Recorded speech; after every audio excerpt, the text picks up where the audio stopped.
All right. Well, welcome. My name is Aurora Martin, and I'm the co-director of capacity building at Front and Centered. We are so very happy to have this community conversation with all of you.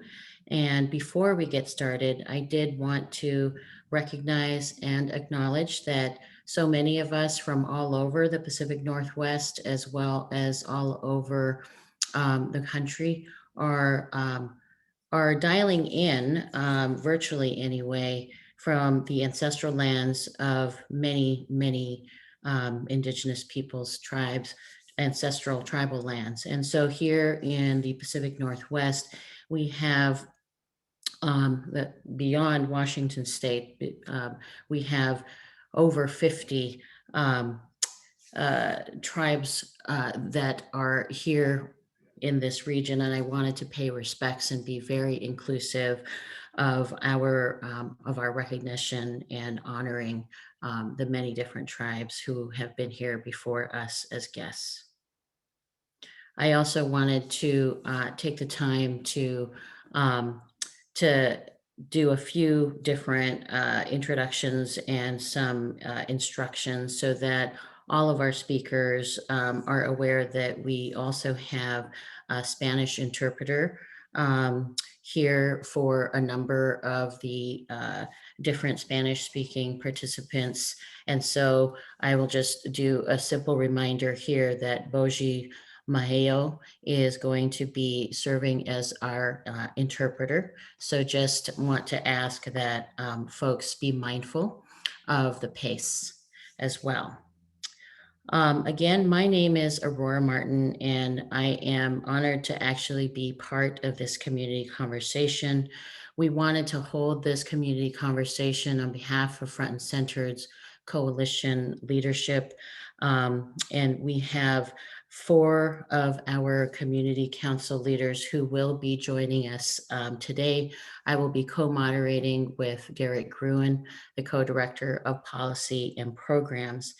And we are so delighted and honored to actually have two women leaders, international and national experts on environmental justice. Dr. Cecilia Martinez is here from the White House Council on Environmental Quality. She will also be providing some commentary as we think about, how did environmental justice fare during this session. And then, of course, we also have the honor of hosting Casey Camp-Horinek, whose name I'm going to, on the Zoom, I have to make a correction because it says here Aurora Martin. And so I'm going to change it right now because that is what technology allows us to do. I think I just did it, but maybe not yet. So I wanted to actually welcome and thank you both, Dr. Martinez and Casey, for gracing us with your participation in today's conversation. But first, I wanted to actually provide the opportunity for Dr. Martinez and for Casey to just at least share some words of welcome and also be able to provide a little bit more introduction about themselves as well. Dr. Martinez? Thank you. Thank you so much, Aurora. And it is really a pleasure and honor to be here with you all. Thank you so much for allowing me to share some thoughts with you today.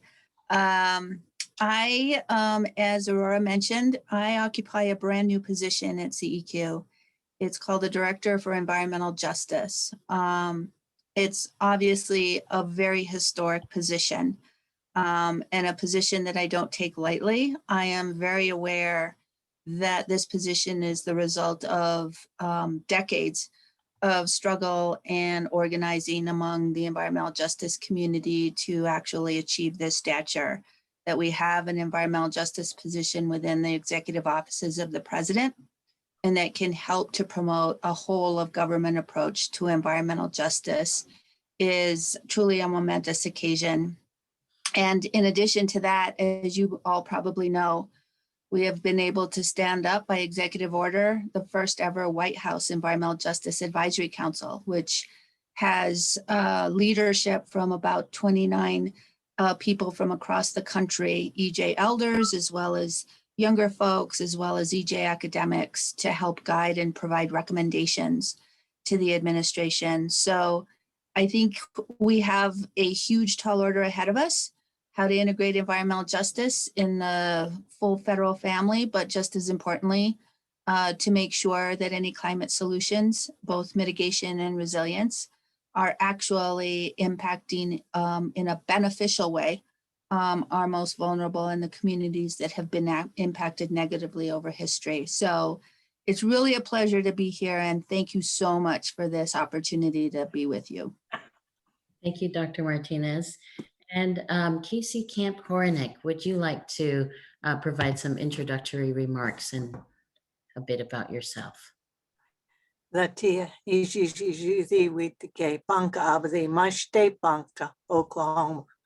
Uahe tamashik te tinike gankagi that te. My name, my Ponca name, my true name is Juthi. I come from the occupied territory of Oklahoma. I've really been looking forward to this, and I thank you for allowing me to be here among you. I'm very grateful for this opportunity to have a moment to speak to you. I serve as the environmental ambassador for the Ponca Nation here in Oklahoma. We are so directly impacted by the fossil fuel industry that we're seriously suffering environmental genocide. We've had 3 major events in our life as a people, and one of them was when the smallpox blankets were given to us and we were reduced down to about 200 people. The next was the forced removal from our territory of Nebraska, where 1 in 3 died on our Trail of Tears. Now we're in the midst of the 3rd one, which is not just dealing with climate change, but dealing with fracking and injection wells, a tank battery, and refinery pipelines by the thousands that are up to 100 years old, 10,000 earthquakes within a 7-year period caused by fracking and injection wells, methane gas leaks that are so severe that our children are developing asthma within weeks after birth, and they're all carrying inhalers and share with one another. I founded the one and only environmental justice organization in Oklahoma called Coyote Creek EJ. And it's a grassroots effort to bring some information out. Acting as the environmental ambassador, I work as hard as I can within the United Nations Declaration on the Rights of Indigenous People, because the federal government has fallen down in its trust responsibility to us in the 5 treaties that it's made and broken, in the way that it performs through the BIA, through the BLM, and through everything with initials, including the EPA. Most recently in September of this year, at the end of August, there was a rider that was added to a bill in 2005, and Inhofe is the representative, the senator here, and Governor Stitt implemented that allowed the state of Oklahoma to do an end run around the federal government. And the EPA actually allowed the state of Oklahoma to take over the responsibility of our EPA programs within our tribes. There are 39 federally recognized tribes in Oklahoma. And now we're dealing with a governor that upholds the former President Trump and all of the things that he has put in place to suppress us, including the environmental things, because his pockets are lined with the money from oil and gas and fracking. We're in a really precarious position here already. They have killed the water, they've killed the air, they've killed the earth. We can't grow organic food within a 16-mile radius of our tribal headquarters. So thank you for allowing me to unload all of that while I have Cecilia's ear right here. We're so grateful to have you in that position, and many prayers and much strength being sent to you to uphold you during this time that you're there. We're gonna throw our hearts out to you, and if you catch them, then we're going to have a good back and forth time, and thank you all for allowing me this moment to speak. Weebda, Sha. Thank you, Casey. Thank you so much for sharing your perspective with us here in the Northwest. And I think that in this moment, it is again an important opportunity for us to really recognize the fact that although this particular session is going to spotlight much of our council leaders' reflections on how did environmental justice fare here in the Northwest region, we wanted to definitely have the conversation with both of you because of the fact that we understand that in this moment, such a rare moment, we have to actually be in a larger conversation, and that the work that we do locally is actually related to the national and global environmental justice movement. So with that, I'm going to hand it over to our community council, and Derek is going to make some connections. Derek?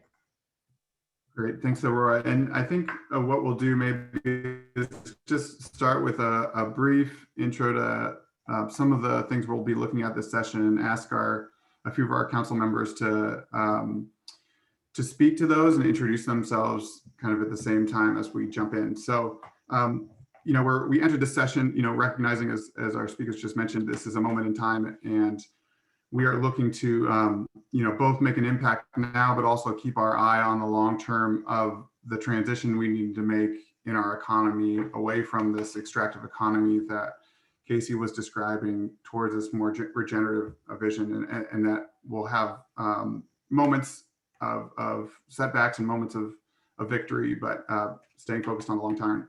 So I'm going to briefly introduce, to just a level set, the HEAL Act, which was really the landmark cross-cutting environmental justice bill that passed this session, that helped, we hope, will provide a foundation for environmental justice work in our state moving forward. So I'll share screen just briefly to level set and give folks an idea of what's in that bill. So it was Senate Bill 5141, the Healthy Environment for All Act. And, just recognizing, as Cecilia mentioned as well, this is a struggle that's been ongoing for decades in Washington State, from environmental justice leaders, community leaders, and Black, Indigenous communities of color have been fighting for the right to breathe clean air and drink clean water.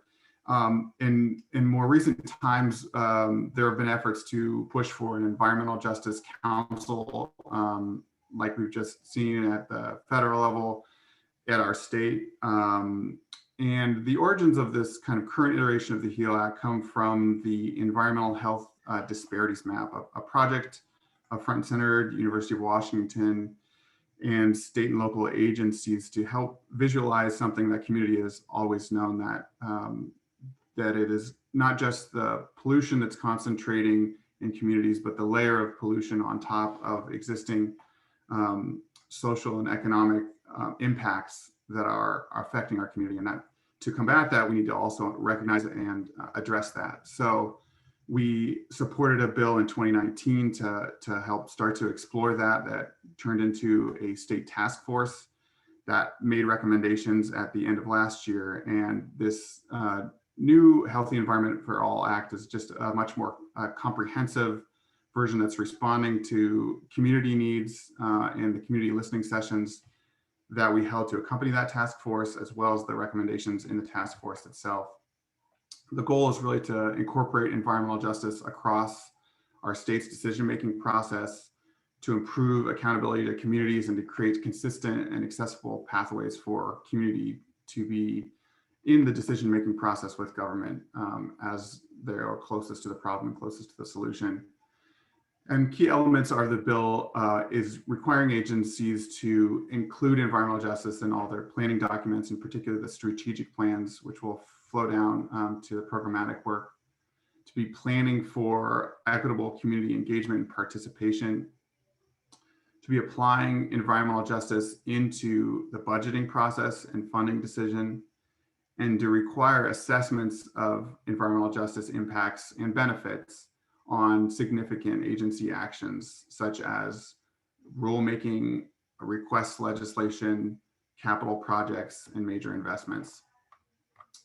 It starts with kind of a core group of agencies that were part of that environmental justice task force, but we expect it to expand over time, in part because we know that environmental justice is not just affected by environmental regulators, but really the whole of our economy.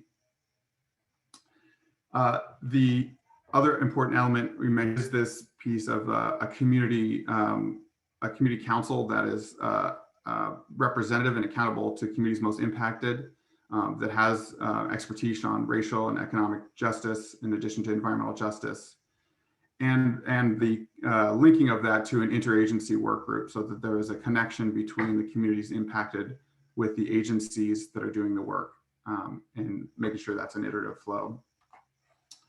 So I'll stop there. I just wanted to give you a kind of a brief overview of the HEAL Act. The bill also reinforces the environmental health disparities map, which again, were kind of the origins, helped visualize and provide a tool for government to start thinking about how to prioritize where pollution is concentrating and creating the most impact. And we wanted to invite now a couple of our council leaders, and we'll start maybe just a few at a time to come in and comment. And so I'd ask if Rosalinda, Yolanda, and Lillian to start could introduce yourself, and then kind of ask you to provide some reflections on some of the goals and of the HEAL Act in terms of impacted community leadership, how racial and economic analysis drive decisions, and how investments can be prioritized. So maybe we can start with Rosalinda. So Derek, do you want us to just introduce ourselves now, or do the introduction and the reflection at the same time? Yeah, maybe introduce yourself and then add your reflection. That'd be great. Okay. So my name is Rosalinda Guillen. I am a Washington State-based farm worker from the northernmost, westernmost counties, Skagit County and Whatcom County, which are fully agricultural counties in Washington State. Our organization, Community to Community Development, has a statewide scope of reach in the farm worker community and in the agricultural industry community, but also in the food systems world, which is all of the folks looking to improve the food system.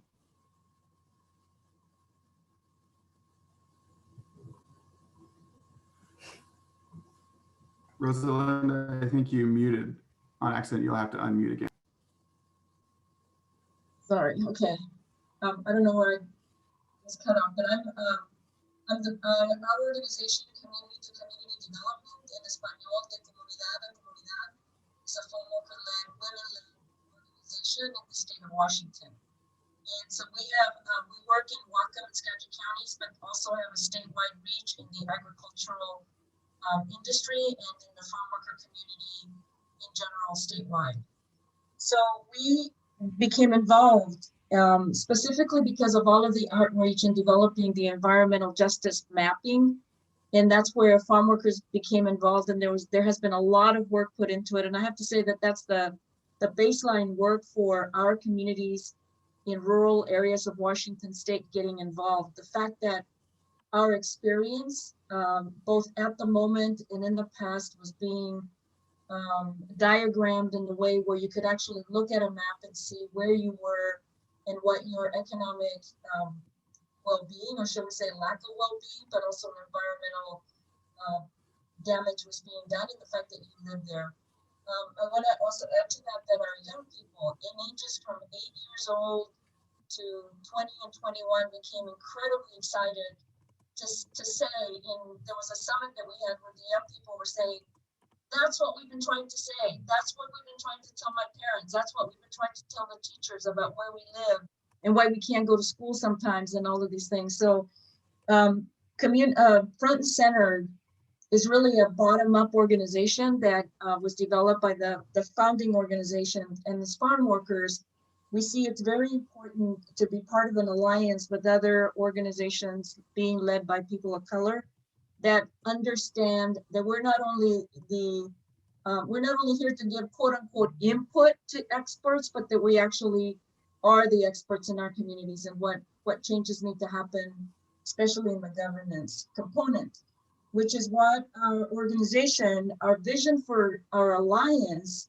is actually internally and externally being democratically structured so that we really have collectively and consensus-based decision-making, and that we hold ourselves accountable as leaders by the actions that we take to our constituent communities that are counting on us to represent and to take their message to the highest levels possible.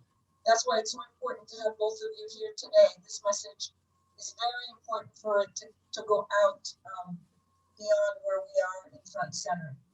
This law, the HEAL Act, has actually been in development from the very beginning.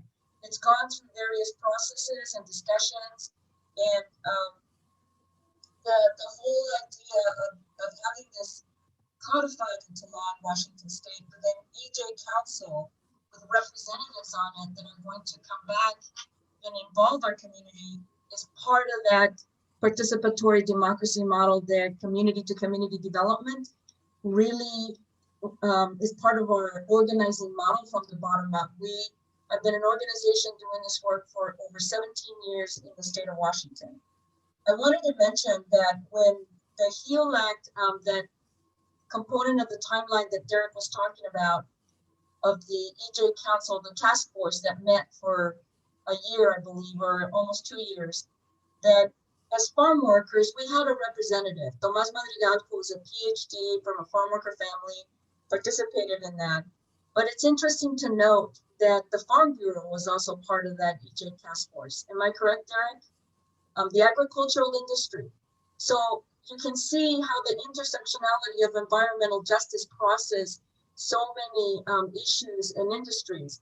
So the agricultural industry is very much interested in what we're going to do around climate justice. As farm workers, we see it critical that we address climate justice from the justice perspective and from the environmental justice perspective. That we are at the bottom on the land, creating food for people in an industry that is actively looking to profit from our labor after many years of exploitation and low wages. So we are very much involved in front and center and in this process, because this is the opportunity that we've been wanting for the farm worker community to be strategically involved and engaged in the whole plan for the future of moving environmental justice policies forward. We're very pleased and excited that actually there is the process of embedding environmental justice into all of the state agencies is beginning to happen here. And so this goes beyond, for us to be able to give input as farm workers into all of these agencies really takes us beyond outreach, or what we're calling in many areas performative processes, where the process is set, we're in there, but a lot of the decisions in the direction of where that process is going has already been made. And we're just kind of sitting at the table. We're beyond that. We know that, and I'm talking for all of our communities involved in front and center, but as farm workers, to go beyond the lived experience, into the idea that because we know what's happening on the ground on a day-to-day basis, that it's not something that is a myth, or it's not even, in many agencies, it's not reflected in the data and the analysis that those agencies have done about how to spend state budget money or where to send state resources.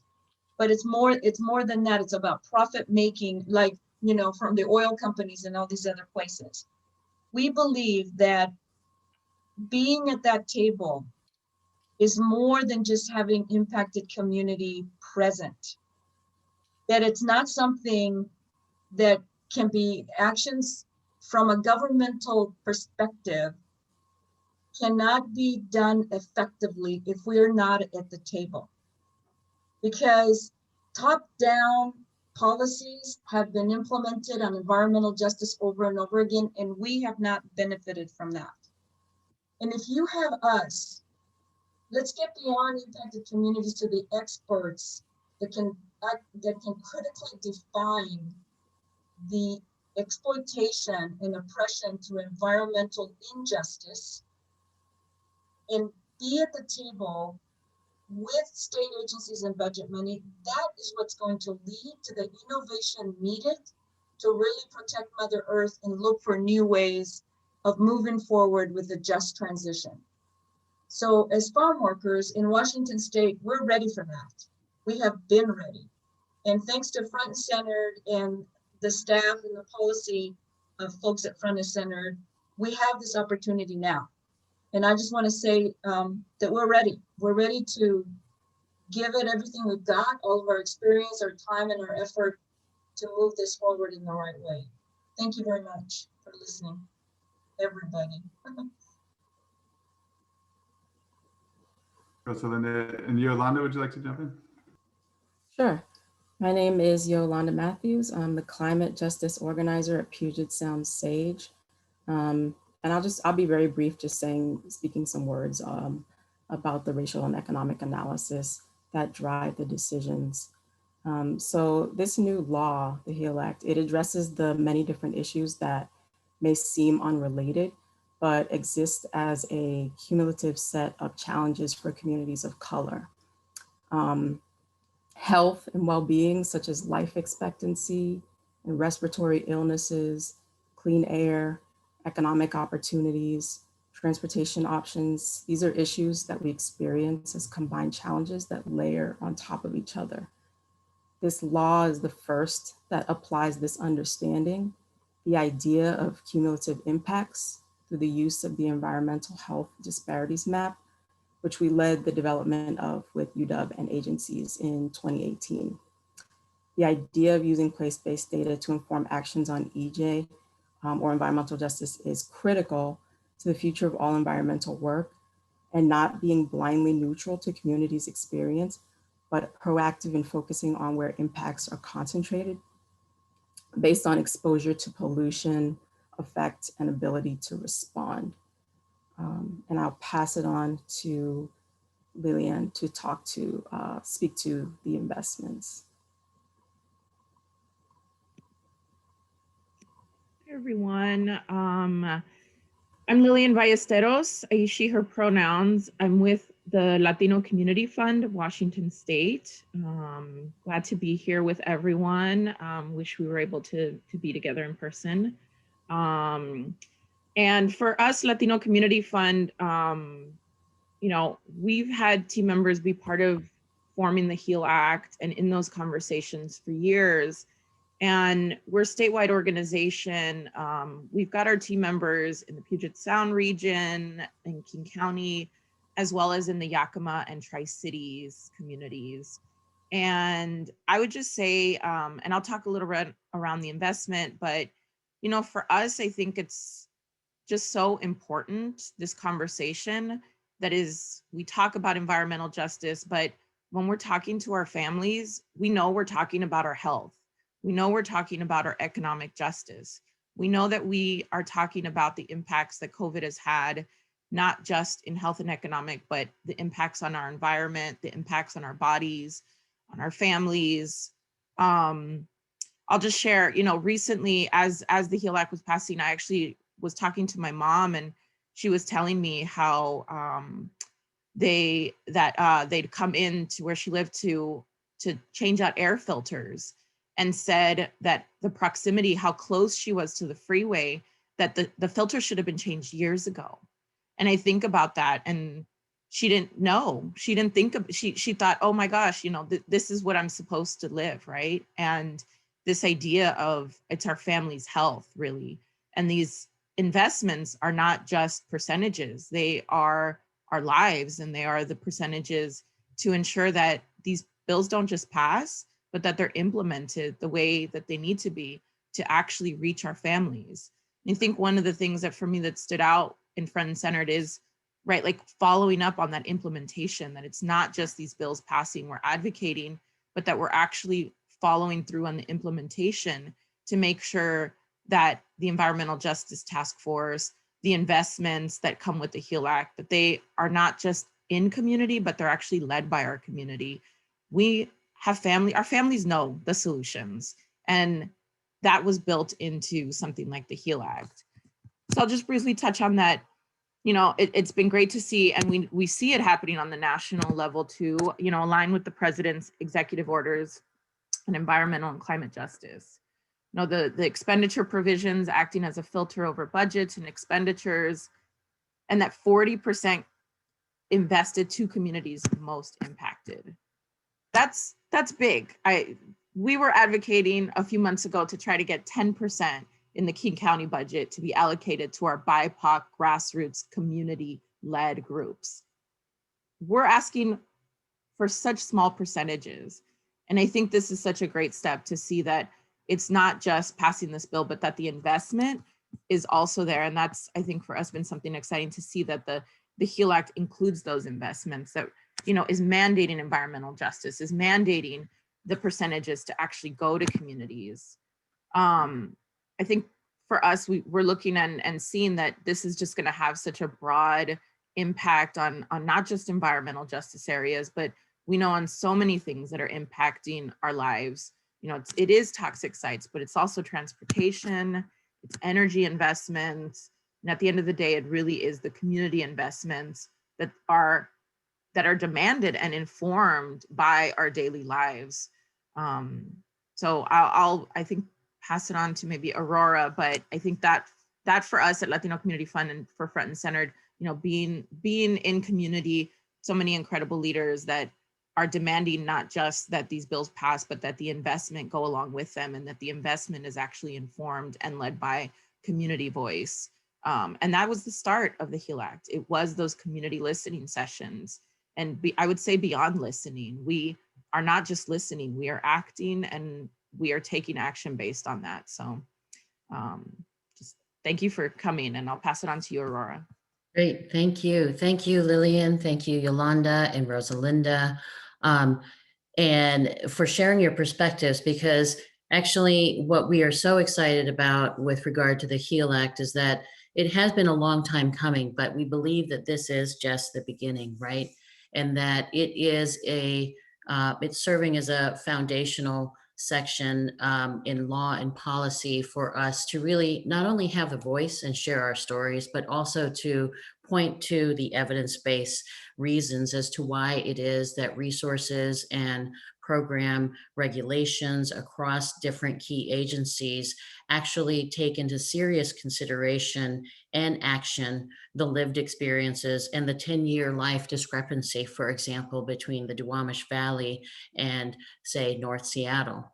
But with that, I wanted to actually take a moment to give some space for perspective from Dr. Martinez, to just ask about, you know, how do you think Washington's efforts compare to what you're seeing nationally or internationally? How different or similar are the issues that we're taking on and the solutions that we're working for? Sure. Thank you, Aurora. And thank you all for those amazing presentations and highlighting some of the most critical things that are going on in this country today.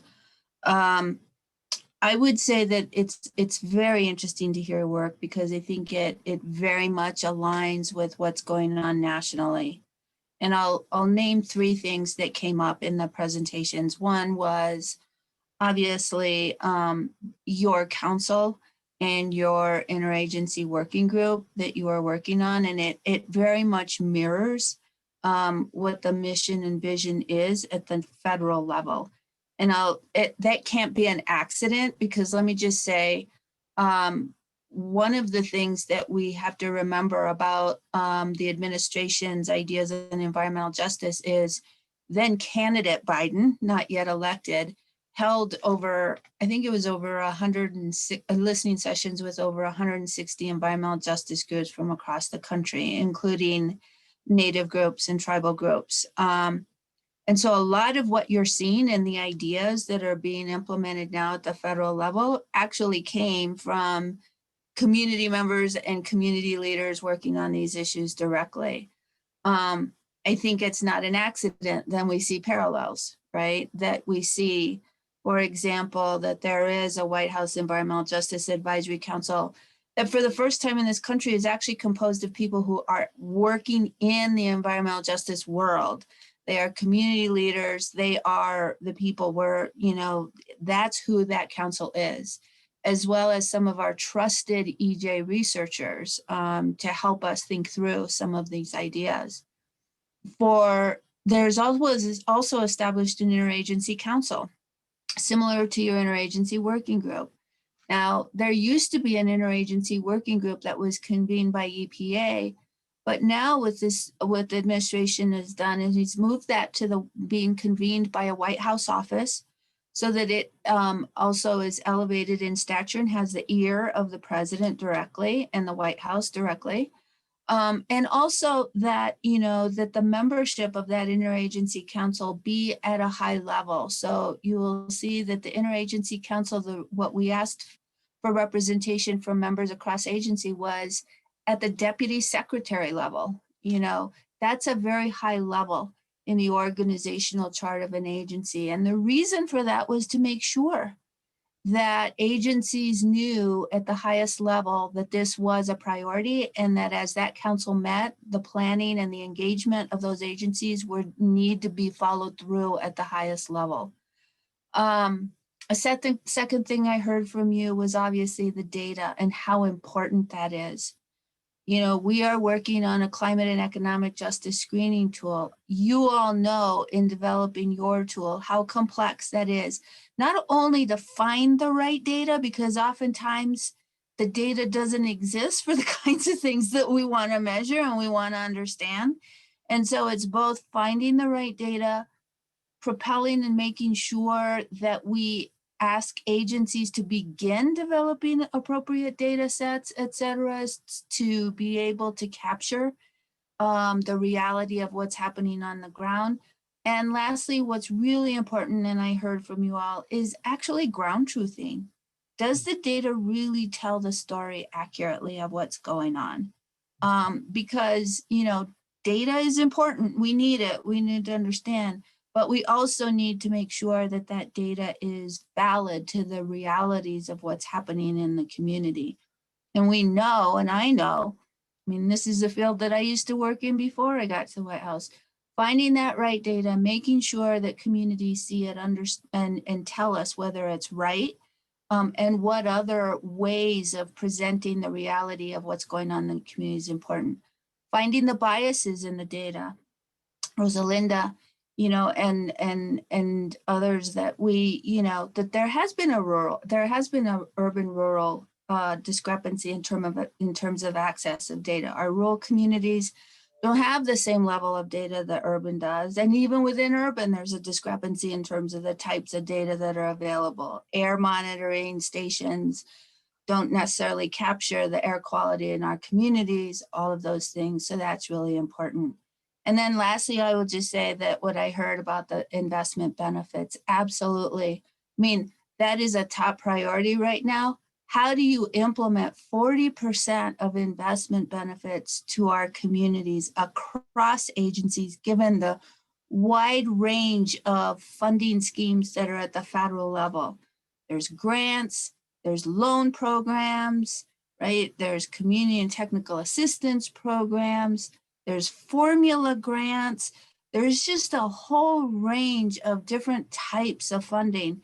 And our goal is to make sure to evaluate and see where those investments and how those investment programs happen, so we can make sure that the true spirit and the true intention of that 40% gets to the communities that they need to go.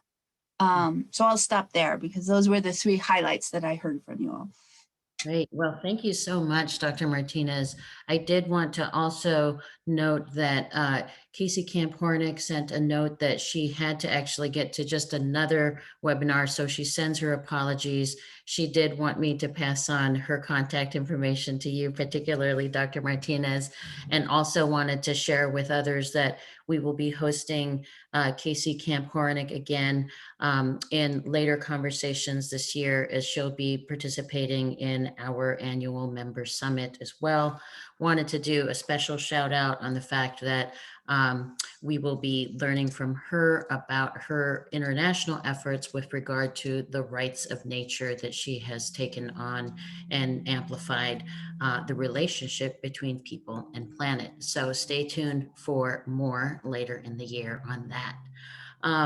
I did want to hand it back over to Derek to frame the continued conversation about a just transition that our community coalition is working on. Derek? Great. Thanks, Aurora. And I'll just share one more thing in closing on HEAL, just some sense of the timeline moving forward as we start thinking about implementation. As Lillian and others noted, that the first step here is forming this EJ Council, supporting agencies and doing the community engagement plans, and then working with them towards implementation and strategic planning, budgeting, and implementing EJ analysis. So I just wanted to briefly flash that screen so you know what's coming up next on HEAL. The work doesn't stop once the bill passes, as we all know. So, so we wanted to transition now and talk about, the broader landscape. We're not going to be able to cover every environmental bill that passed this session. We recognize there was a lot of work done this session, things like lead in drinking water in schools, reducing waste through producer responsibility, transitioning off natural gas. These are just a small sample of environmental bills that passed this session that have EJ implications. We won't cover them all today, just to say that they all deserve that analysis, and we're hopeful that HEAL will help in the implementation of those bills with an equity environmental justice lens.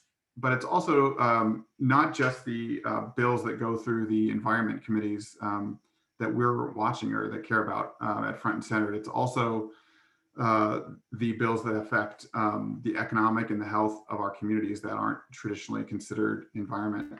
So we wanted to invite back up our next council member, Susan Balbus, to introduce herself and talk a little bit about that wider lens of how we see this transition going off the fossil fuel, off the extractive economy, and what we need to be looking at. Thank you, Derek, and thank you all to the speakers for bringing your powerful words and knowledge today. My name is Susan Balbus.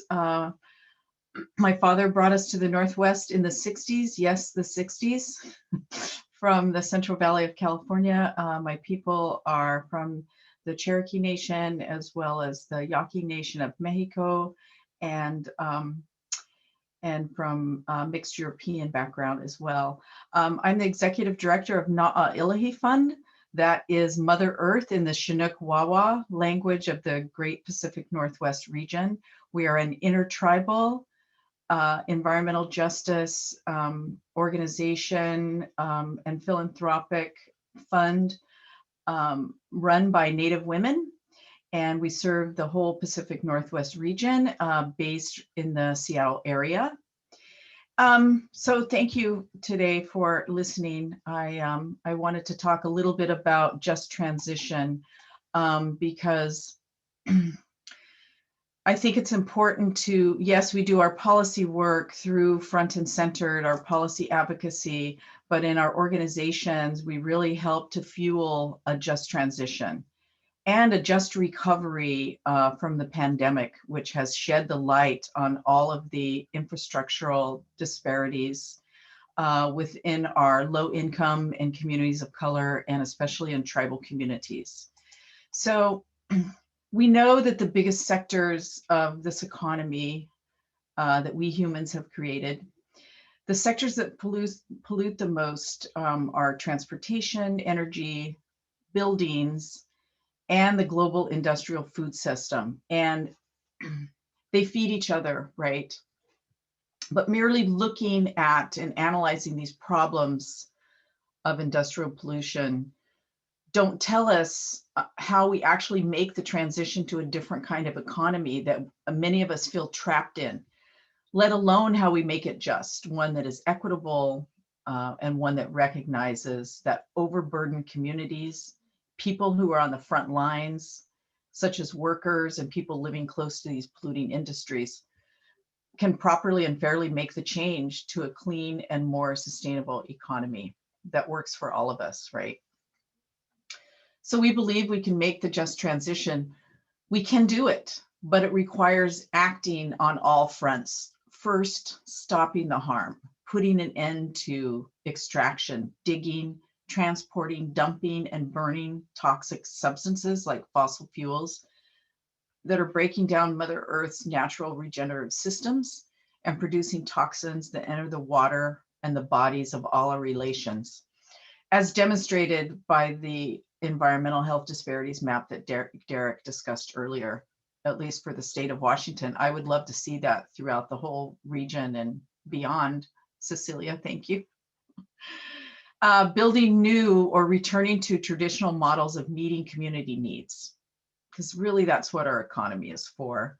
So at Na'a Fund, we recently launched our Food Sovereignty Fund that aims to revitalize Indigenous lifeways and increase access to traditional and healthy foods and medicines through grassroots community programming, workshops, and skill sharing.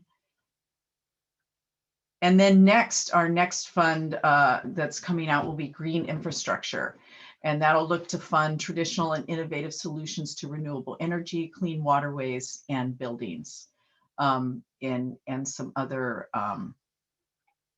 issues that we are considering as infrastructure, right?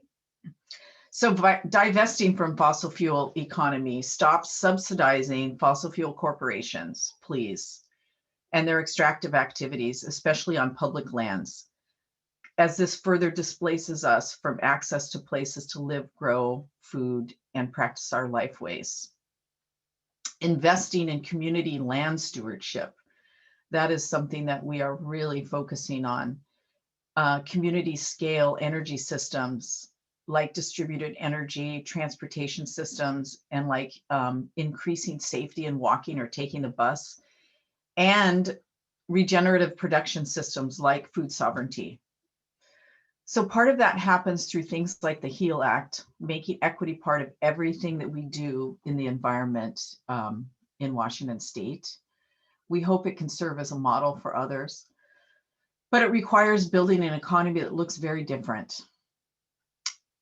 that is regenerative of Mother Earth rather than extractive, that is cooperative rather than exploitative, and one that transcends all sectors of our human-built systems. So now I'm going to pass it to Rosalinda, I believe. Thank you for listening. Thank you, Susan. Mm-hmm. So I think that besides the HEAL Act and environmental justice bills that we have been supporting and working on, and in some cases, taking strong action, there are organizations in front and center who have so many issues on the ground that we work on, because we have our organizations. The Comunidad is, as I said before, a farm worker organization. Each one of us as leaders in our organizations have work that we're doing on the ground, which is what makes front and center so genuine and has the integrity of actually an organization bringing policy suggestions from the bottom up. In our organization, I'm just going to call this section for next time, Derek, Campesino Power, which is what we're trying to do.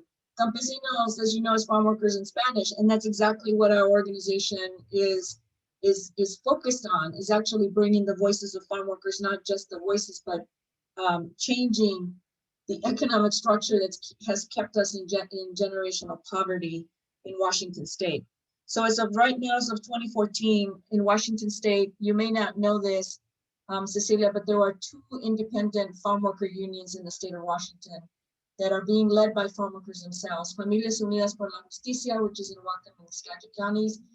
Most of those workers are berry harvesters, and work in the berry industries. There's a collective bargaining unit there of over 600 workers. It's a very successful collective bargaining unit. And there's also an additional 1,500 workers that are associate members of the union itself. And then Trabajadores Unidos por la Justicia in the Yakima area, which is made up of packing house workers, apple packing sheds that actually surged from the pandemic. And so there's power growing independently and self-led, self-determining farm worker power in Washington state that both addresses the economic improvement to the lives of farm workers, but also how the agricultural economy is going to function with more equity. I wanted to mention that one of the biggest issues that has been a historic injustice to farm workers all over, but in Washington state especially, has been the exemption of the overtime pay for farm workers in the state of Washington. This session, that exemption was overturned. And that was because of the leadership and the lobbying, not lobbying, it's advocacy of the those farm worker leaders from both of those unions, that the farm worker exemption was overturned. And now on January 1st of 2024, I believe, farm workers will be eligible for overtime pay over 40 hours a week, which is historic.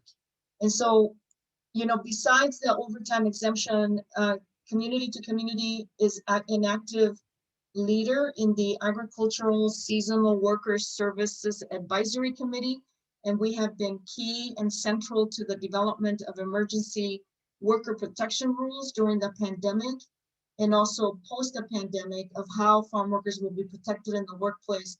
Specifically, one of the biggest issues for us, of course, is the changing climate and the impact that that's having on the production of food in the state of Washington, but also in corporate agriculture.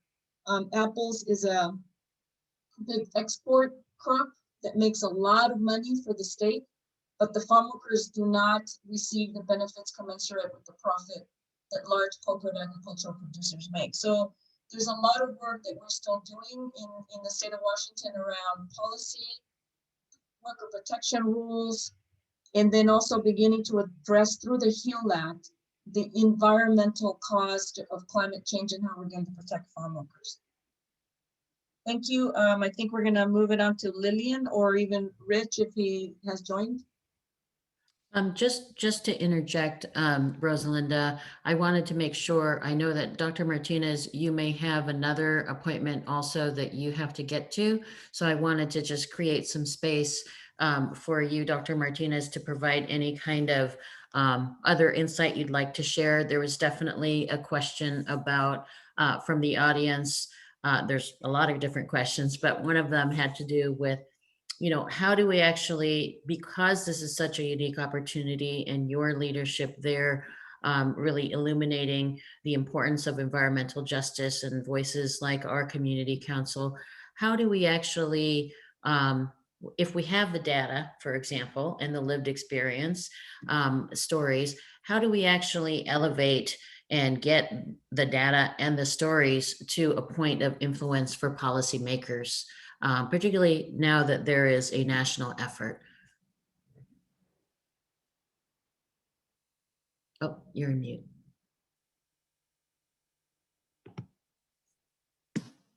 There we go. Okay. Yes. Really great question. And I think, you know, I'm gonna talk a little off the cuff here because this is really great new information for me, and I definitely want to take it back. I think a lot of what you all are saying and sort of the work that you've been doing, we need to bring that back also into CEQ and the CEQ EJ team. Right now, what we are doing is actually looking at that question.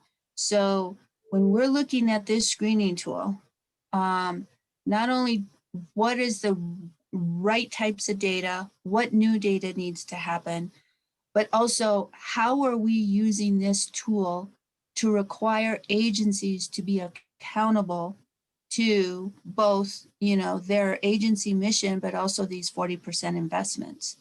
And so part of what's in the federal executive order is that there are actually agency performance metrics that need to be stood up and an agency scorecard annually published. Now, that's a way to provide accountability, but it only provides accountability if, again, those metrics are right and they capture the exact kinds of things that we want them to measure. And they don't just become, just sugarcoating on things that are happening. So that is very intentional about what we're trying to do. I think the other piece of this is, how does this national screening tool intersect with the different state agency screening tools that are already in place?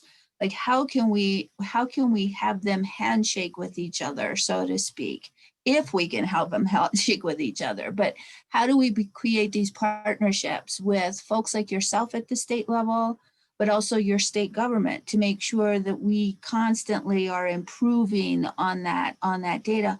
You all know that states are very different. What you're experiencing, while there's this commonality that that communities of color, Native communities, low-income communities have borne the brunt of these issues, sort of where and how they have borne the brunt varies across state. So in Washington, you have a particular unique situation, Rosalinda, with the farm workers, with many Native tribes, et cetera. That's very different from Alabama, so to speak. And that's very different from even where I'm from, in New Mexico. But the commonality is that we have these systemic issues. And so I think one of the things is how do we create the data that will be flexible enough to capture those, but also piercing enough to really be able to capture the reality of the groups, and be able for groups like yourself to be able to use that as you're working at the state level. And remember, even, helping us think through and have partnership with similar organizations like yourselves, coalitions like yourselves in other states that are also trying to figure this out, right? There's got to be a lot of cross-learning that we start building together. So this has been excellent, and I'm really sorry that I have to go, because I would love to hear more, but please keep me informed, and I will definitely reach out to you for more, for more conversations. Yes, definitely. Thank you so much for joining us, Dr. Martinez. And also thank you for having your team reach out to us. A couple months ago, we did have the opportunity to share some of our insights with mapping and scaling up. And one of the things that we also did note is that it would be important for us to think about the development of an ethical framework of not just the sort of data collection, but how do we treat that data? How do we make sure that the communities who are most affected have a sense of control about how that data gets used?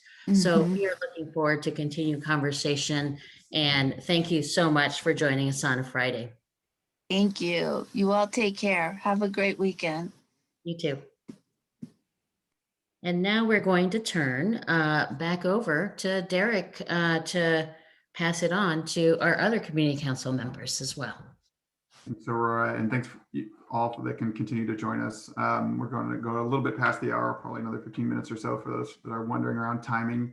But we want to invite Jill Mongaliman to introduce themselves and join the conversation as well. Part of what we do on environmental justice and moving toward a just transition is not only kind of building what we need and making law of things that are politically possible now, but also being clear on it's not just doing more, but doing right, and where we see potential risks to communities. So Jill's going to talk a little bit about some of those mechanisms that might put kind of reducing pollution against raising revenue against each other, and how we can track those, as well as what we can be looking for to reduce pollution directly at the source. Thank you. Thanks, Derek. Can you hear me okay? Thumbs up. I'm using my phone. Hi, everyone. Jill Mongaliman, they, them pronouns. I'm the executive director of Got Green. Born and raised in Seattle, my family is from the Philippines, migrated here in the 70s to escape the Marcos dictatorship and to come for a better life here in the United States. Grew up next to the freeway and the New Coral Steel Factory, super fun sites. Now I live 5 minutes from the airport and the highway as well. It just seems that, these are not by accident. This is where, housing is affordable and where communities like mine have to live next to polluted areas. And so that is why we're also have been for years concerned about carbon markets such as carbon trading and offsets. Since 2014, when Got Green, my organization, we are a people of color-led environmental justice organization based in Beacon Hill, South Seattle. We serve community members in Seattle and South King County. We met with folks in Richmond, California, and learned about the impacts that the cap and trade program had on their communities living in the shadow refinery of Chevron, and having to, experience day-to-day respiratory issues as well as fire flares and just poor air quality. And, carbon markets sound really like a really great idea for some people, but for environmental justice communities, it's actually very dangerous for us because essentially it creates a stock market for carbon credits to be sold, bought and sold. It's not a way for us to actually reduce pollution on the ground. It looks good on paper. It's very smart accounting. Conservation, big green organizations, as well as big oil, have promoted these carbon market mechanisms to get out of their responsibility to actually directly reduce their emissions. And so it's our communities that become sacrifice zones. And it doesn't take on, these deeper systemic issues as to why, why are communities of color, working class communities next to polluted industries? Why is it that our pollution has been going up? Why is there, 10 years life expectancy difference, depending on where you live, what zip code you live? And we saw that happen in California and other states as well.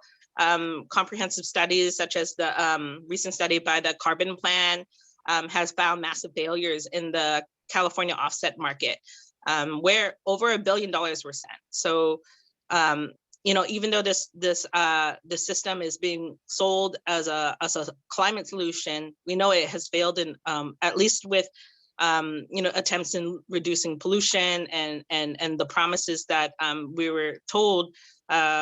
Even hearing from international folks too, the impacts on their communities of offset programs and these, like in the Amazon as well, in Latin America, like we've heard from frontline communities there, indigenous communities there, that, if there's all this money being spent, what is it being spent on?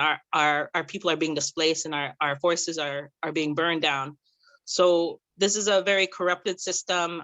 There's low accountability.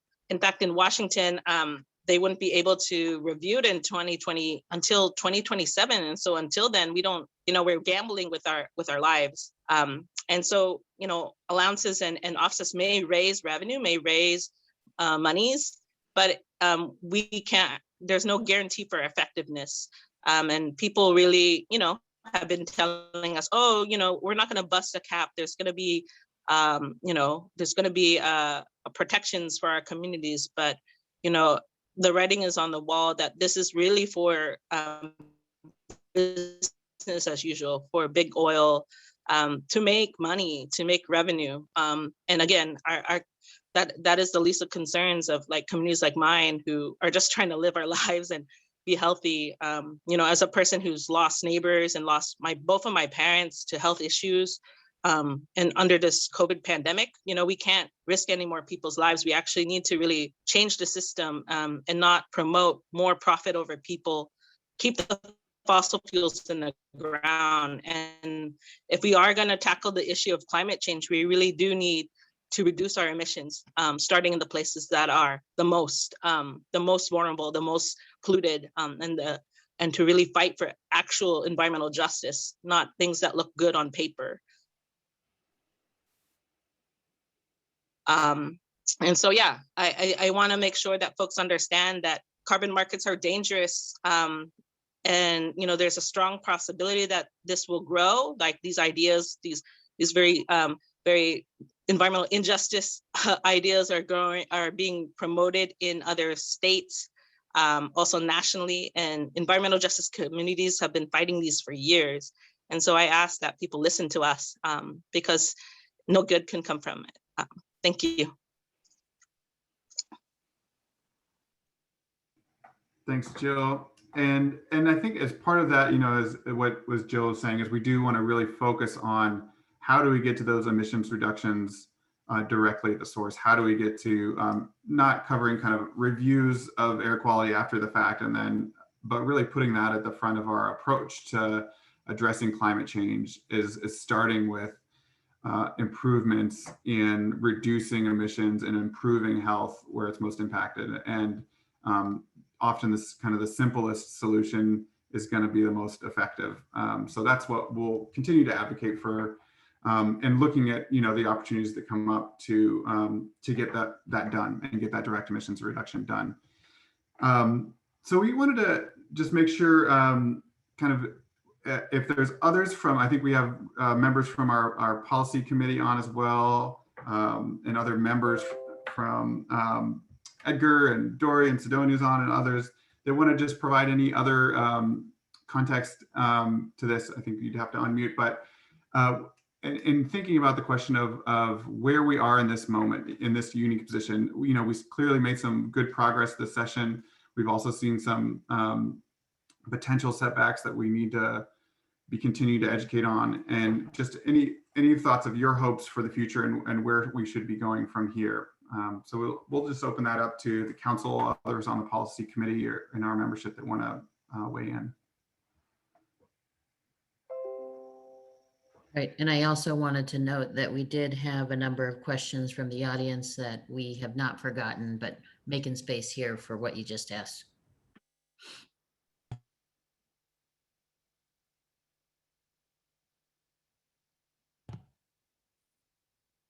Rosalind, are you about to say something? Yeah, I was going to say that I couldn't agree with Jill more, with Jill Mangaliman. I think that part of the work that we need to do now is begin to address the false solutions that are being put forth by our Washington state government and the whole idea of cap and trade. And so I think that that's a lot of work that we want to do in a positive way by continuing to lay out what a just transition framework would look like. And that, I think, is a challenge because, as I said before, I believe that the innovation to policy and governance can come from communities that are impacted on the ground, because we see the damage being done, but our communities are incredibly innovative and willing to share what they think their solutions are. And I think that that's going to be the challenge, is how do you put those innovations coming from the community into governance and rules and regulations and practice. So all of us together at Front Center address different intersections of climate injustice with our communities. And I think, you know, I know that there's a lot of folks watching here, is that this is a place where farm workers and organizations like ours come together to do that kind of strategic thinking and innovation. So I'm really grateful for this opportunity to have this discussion with everybody and just, you know, explain what we're about, what policy really is for us. Policy is all the way from beginning the process of deciding what the priorities are for policy, fighting for the policy, but then the implementation. You can't just win and then just because you won, right? So now comes the hard work of the implementation also.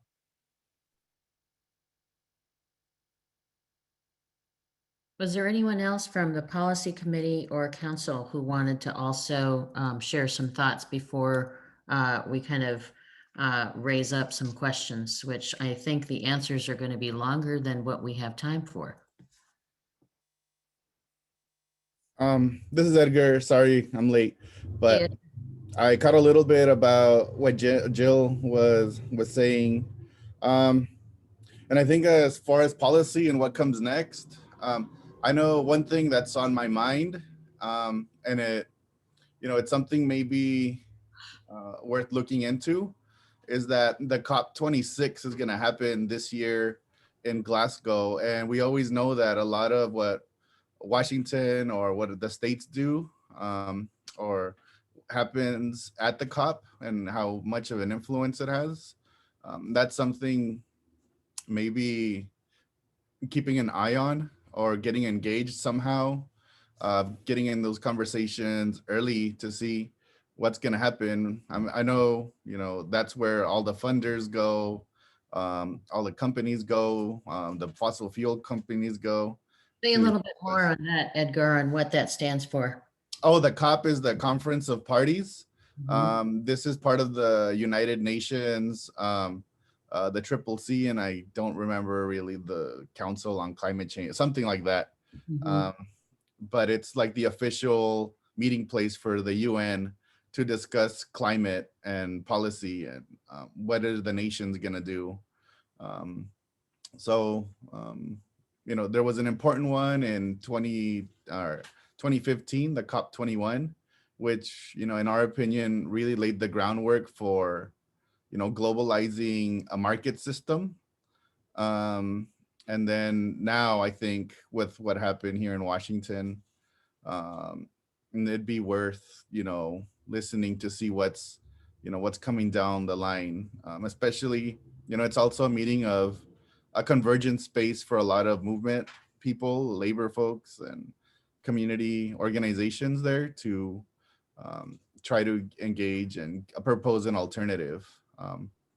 So I think that's been one of the things that I've been kind of looking into about whether or not it's worth even engaging at this big level. But I think some of the conversations there have a lot of influence on what happens here in the state. Mhm. Mhm. We have a variety of different questions here. I'm mindful of the time. I did want to at least recognize the questions, even if it is that we don't have actual answers for them, but I wanted to call them out because we're not necessarily going to be able to answer them, but maybe we can answer them after this session.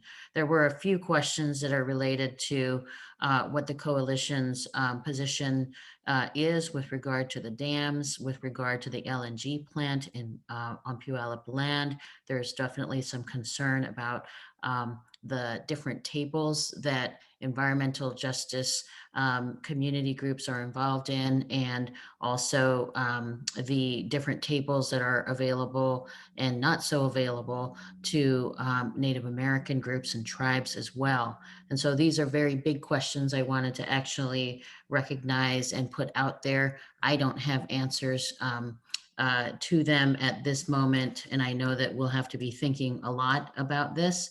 There were also questions about how it is that the community applied research and the stories that we have come together on an ongoing basis to essentially properly inform the work, just the beginning work of the HEAL Act.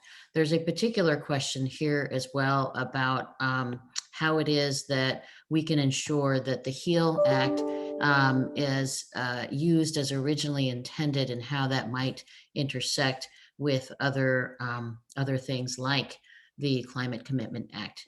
Are there thoughts here on any of those questions, perhaps, from the council and from policy folks who are on the policy committee of Front and Centered, or Derek as well, because I know that you've been writing a lot about this too.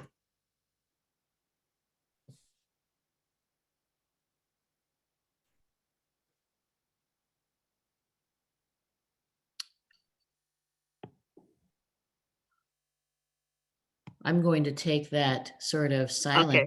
people thinking. No, I got this. Sorry, All right. having technical issues. This is Jill from Got Green again. From Got Green's standpoint, and we've had conversations like this also at Front and Center, because we believe in a just transition. We shouldn't go backwards, to continue to harm communities. Whatever, we're trying to move the economy, and so keeping it in the ground is really important to us. And even though this area, the Northwest, has been majority 80% powered hydroelectric by dams, we know that it has great ecological damage to the environment. It also harms the salmon and also displaces communities. There's a long legacy of tribes actually and Native folks fighting against dams. Got Green has, in the last year, a couple years, we've actually been talking also with international peoples fighting mega dams in their countries, in the Philippines and as well as in Brazil. There's a movement against dams, and so it's something to also recognize that even though we say it's quote unquote clean energy, renewable energy, it's actually really harmful to the people in the Mother Earth, and so that is the kind of conversations that we haven't had with the greater public because we're so dependent on hydro here, but we really should think about how to transition away from these harmful energy sources. And yeah, it's a big conversation. And we also know that Washington State, right, like often provides energy for not just the Washington State, but also for other states too. We heard that in times of crisis, it is also kind of like a market thing too, that they can sell energy to other states that need it. And so what would it look like that we, again, shift our economy to providing what we need, and being able to provide for our folks locally without doing harm to the environment and to our communities. And yeah, in the same respect as well, pipelines are dangerous, frack gas, all for the self-determination for the Puyallup tribe and those who are fighting in those communities against the pipeline expansion, because we know it's dangerous. We also lend our solidarity to any of these frontline struggles. Mm-hmm. Mm-hmm. And in fact, as you were speaking, Jill, there was also just sort of a reinforced set of questions with regard to the serious concern about leaks and other toxic issues as a result of the LNG plant. As some of you on the Zoom may know, the Environmental Health Disparities Map identified the Pierce County area as in the top 5 areas where there is serious environmental health disparities, and not surprisingly, where we actually identified Duwamish and then the Duwamish Valley, the Pierce County area, and Yakima, there are issues of high toxicity, pollution, and oftentimes pretty much a higher concentration of frontline communities. Sidonia Young, who is also on our policy committee, were you trying to get in? And yeah. One of those impacts on my computer system, but I wanted to say, and I think it's very important that I do let you all know how much we appreciate Front and Center, especially in Tacoma and Pierce County, for all the efforts that you made to include us in the conversation, specifically people of color. We have not had that great of an input in the past because our knowledge was limited. And I think you've done an outstanding job of communicating with us what the issues are and where you can be of assistance. You have made every effort to do so. And I know that there are many other issues and stronger issues that maybe we won't agree upon, but your communication has helped us tremendously in understanding where we're at and where we need to go. And again, thank you for your support, and we will be involved as much as we can in terms of making those positive outcomes in our community and also in the state of Washington. So thanks again. And again, we appreciate you very much, the board, and being a part of our community has been so helpful. And again, I can't thank you enough. well, thank you, Sidonia. The team and I are really looking forward to meeting with you next week in the Tacoma Ministerial Alliance. I know that Andrea Axel is on the lines from Spark Northwest, and I'm just kind of doing a shout out to Andrea because of the fact that we're looking forward to visiting at Shiloh Baptist Church next week, because Shiloh Baptist is the site of one of the first solar installations, and we'll be in conversation with the Tacoma Ministerial Alliance about the 19 other churches in the Tacoma area about their interest in gaining access to solar energy as well. So thank you, Sidonia. I'll be bringing the donuts next week, okay?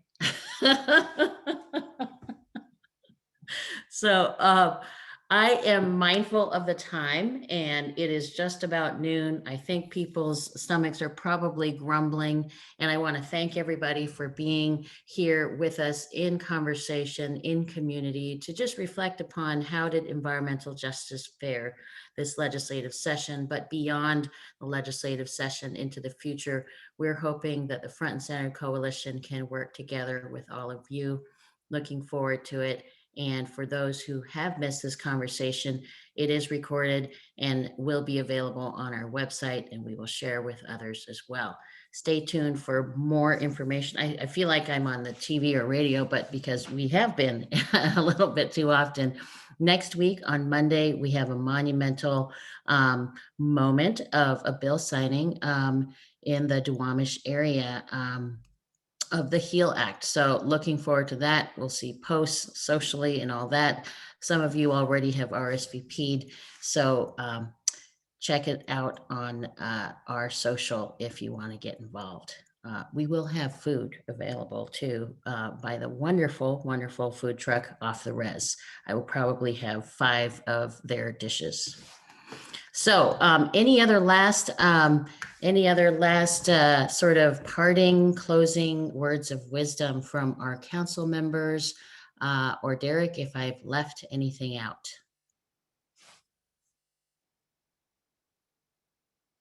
I think most folks are. Thanks everyone for joining, and thanks for all your support. I think we made a huge impact this session. The conversation is completely moved. Environmental justice was not even recognized among legislators 2 years ago as a concept, and it was the center of the conversation on a lot of the bills discussed this session. So while we're still working to educate and go further in terms of defining that and bridging that accountability directly to community, I think it is a huge leap forward in making justice really the center of the environmental conversation in this state. So I think really that involves everyone on this call. So you should be very proud of your work. So thank you. Thank you for all you do. Great. Thank you. Others, any sort of, this is going to be sort of a Friday Love Fest. Any other kind of Yeah, this is Rosalinda. I just wanted to thank the staff of Front and Center for all the support that you provide to our organizations as we deal with so many important issues. And some of them, as you know, our organizations always take tough positions. Anything that has to do with people of color seems to be something that's really hard for people to grasp. And I want to thank you all for the good work that you've done pulling this together and all the work that you do supporting our policy work from the bottom up. So, and everybody that joined today, thank you for staying informed. We invite you back. And if you have any tough questions, send them to Aurora. Right. She'll let us know. Really do. We're willing to engage. We're definitely willing to engage. Thank you, everybody, for joining us. And hopefully we'll see a lot of you on Monday. Yeah, yeah. We'll be live streaming. Okay, well, thank you so much. Wendy, I'll be connecting with you. I see your chat. All right. And that's a wrap.